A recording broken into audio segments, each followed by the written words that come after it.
את משיחנו, ינהיג קהילתנו, כולם יוצאים לקראתו, לעזיז רבי דאגון ביתו. אשרי כל משפחת ביתו, כל אחד הוא יבכו, מקובלת תפילתו לפני אלוקים. אשרי משפחת Birshut Moray Verapotai avec la permission d'Hachem, j'espère que vous allez bien. Hier, nous avons raconté une histoire tragique de Rabbi Hanina ben Teradion. Aujourd'hui, on continue la suite de cette belle histoire. Pour ceux qui ne l'ont pas écouté, alors prenez le cours d'hier. D'accord? Alors que Hachem vous donne longue vie, mais c'est l'histoire que nos sages nous racontent. Alors, nous avons raconté que Rabbi Hanina ben Teradion, parce qu'il a été arrêté, parce qu'il a étudié la Torah, et les Romains, ils ont pris un Sefer Torah, ils l'ont enrôlé avec le Sefer Torah, et ils ont commencé à le brûler avec.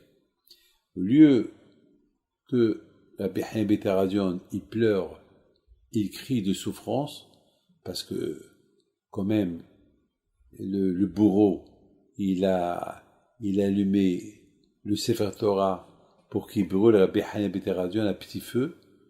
Donc, malheureusement, Rabbi Hanina ben Teradion, lui, malheureusement pour les Romains, parce que les Romains, ils ont cru voir Rabbi Hanina ben Teradion en train de hurler et crier par souffrance, et Rabbi Hanina ben Teradion, simplement, il n'a pas crié, il s'est tué, il n'a pas, le contraire, sa fille, il lui dit, papa, tu supportes ces souffrances-là? Et il dit à sa fille, ma fille, il y a Hachem, celui qui va venger la Torah, qu'ils sont en train de brûler, alors il va me venger moi aussi. Moi, je suis rien du tout. Regardez, la Hanava de Rabbi Hanina ben Doza, ça veut dire que il voit pas sa fin qu'il arrive. Il avait uniquement de la peine pour la Torah qu'il était en train de brûler, pas à lui. Alors là, mes amis, ces élèves qui étaient là, comme je vous ai dit hier, que les Romains, ils avaient un kiff de le voir crier, pleurer, mais non, il n'a pas crié, il n'a pas pleuré, et sa fille, elle a bien retenu ce beau message qu'il faut accepter les choses de Akadosh Baruch Hu avec joie, c'est tout. Donc c'est un message important que faut jamais dire pourquoi et pourquoi et pourquoi et pourquoi. Il faut accepter les choses. Et voilà, Rabbi Hanina ben Teradion, il a montré à sa fille ce message-là. Il faut savoir accepter les choses avec joie. Même la mort. D'ailleurs, lorsqu'on fait Shema Israël, Adonai Eloheinu Adonai Echad, d'ailleurs, dans Shema Israël, on mentionne, on dit à Hachem, on t'aime, on est prêt à donner notre vie pour toi. D'ailleurs, Rabbi Akiva lui-même, il avait cette idée, lorsqu'ils étaient en train de payer son corps, les Romains, il a dit Shema Israël, ils ont dit à ses élèves, mais comment tu aimes Hachem? À tel point, il leur a dit oui, parce que toujours je disais que j'aime Hachem, dans Shema Israël, mais il faut le prouver. Là qu'ils sont en train de me peigner mon corps, ils sont en train de me tuer à petit feu, c'est là que je suis en train de prouver à Hachem que je l'aime et je l'adore, même pendant ces moments-là. C'est des choses magnifiques que le judaïsme, on apprend de nos maîtres. On apprend de nos maîtres. Et le premier, c'était Yitzhak Abino, qui s'est sacrifié pour le bon Dieu.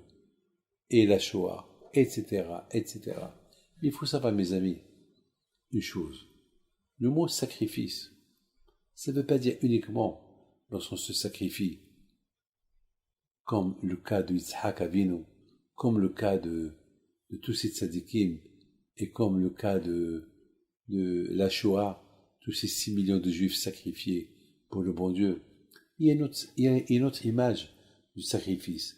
Il y a sacrifice, textuellement sacrifice, et sacrifice, on sacrifie notre temps pour le bon Dieu.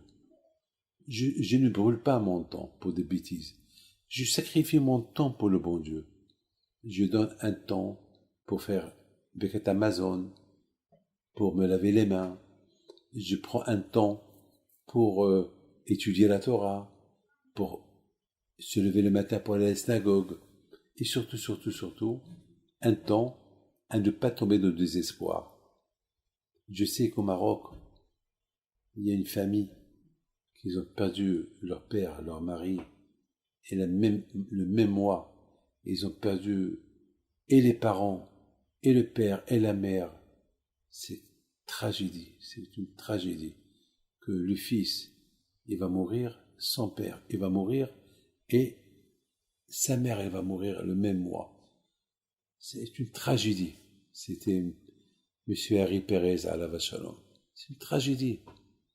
Mais, Baruch Hashem, Baruch Hashem, Baruch Hashem, il faut voir comment la famille, ils ont pris. Parce qu'ils ont les mounas. Pourquoi? Parce que, comme j'ai dit hier, parce que les parents, ils étaient la source de l'émouna pour leur enfant. Parce que une tragédie pareille, ça peut amener une révolution. Ça peut amener une révolte contre la religion. Mais non, ils ont l'émouna, ils ont la foi. Ils ont la foi. Cette émouna de foi qu'ils ont, que c'est Hachem. C'est Hachem qui dirige le monde. C'est lui qui a voulu que ce soit ainsi. On ne peut rien faire. Donc, c'est le message de Rabbi Haya Beteradyon à sa fille. Et maintenant, c'est les élèves de Rabbi Haya Beteradyon, ils ont dit à leur maître, Rabbeinu, maintenant, qu'est-ce que tu es en train de voir? Tu es en train de voir, qu'est-ce que tu vois quoi? Il leur a dit, je vois quoi? Ben, je suis en train de voir le Sefer Torah qui brûle et les lettres qui s'envolent. C'est bizarre comme réponse. Pourquoi, lorsque un Sefer Torah il brûle, les lettres aussi, ils brûlent. Vous avez vu un Sefer Torah qui brûle et les lettres qui brûlent? Ça n'existe pas. Mes amis, lorsque quelqu'un meurt, il meurt. Non, c'est pas vrai. On apprend de lui quelque chose. Même qu'il est mort, on apprend de lui quelque chose. S'il était généreux, hesed, il avait l'émouna, il éduquait ses enfants dans la Torah, eh ben, il n'est pas mort avec ses qualités. Lui, il est mort, mais ses qualités, ils sont vivantes. Eh ben, ça, ce qu'il a dit, Rabbi Haya Beteradyon. Mon corps, il est en train de brûler, il brûle avec le Sefer Torah. Mais la Torah que j'ai étudiée, elle s'envole. Les lettres, ils s'envolent. Ça veut dire que ma Torah n'est pas brûlée. Ce que j'ai étudié, il restera toujours à vie. Ça restera toujours un héritage pour ma famille, pour vous, pour mes élèves, pour le judaïsme. Un tzaddik, lorsqu'il meurt, il quitte ce monde uniquement pour lui, mais pas pour le monde. Parce qu'il a laissé beaucoup de choses pour le monde.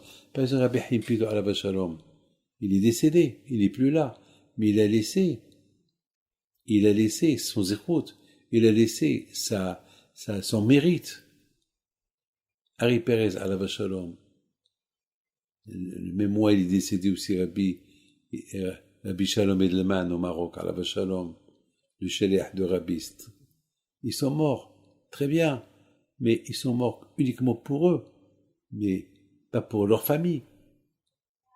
Leur mémoire restera toujours chez la famille, chez les Juifs. On sait les bonnes choses qu'ils ont fait dans leur vie. Donc, c'est des bons souvenirs. C'est ça, ce qu'on dit. C'est ce qu'il a dit à Beteradyon. Je vois le corps, c'est-à-dire mon corps, le Sefer Torah, qui brûle, mais les lettres qui s'envolent. Les lettres, c'est les bonnes choses qu'on a fait. La Torah que j'ai étudiée. Ben, la Torah que j'ai étudiée, elle s'envole. Et mettons, elle s'envole. Mettons, c'est à vous. C'est à vous d'apprendre ce que j'ai fait dans ma vie. Voilà, mes amis, les enseignements qu'on apprend de cette belle histoire de Rabbi Haya Beteradyon. Et demain, on continue cette histoire parce qu'elle est belle.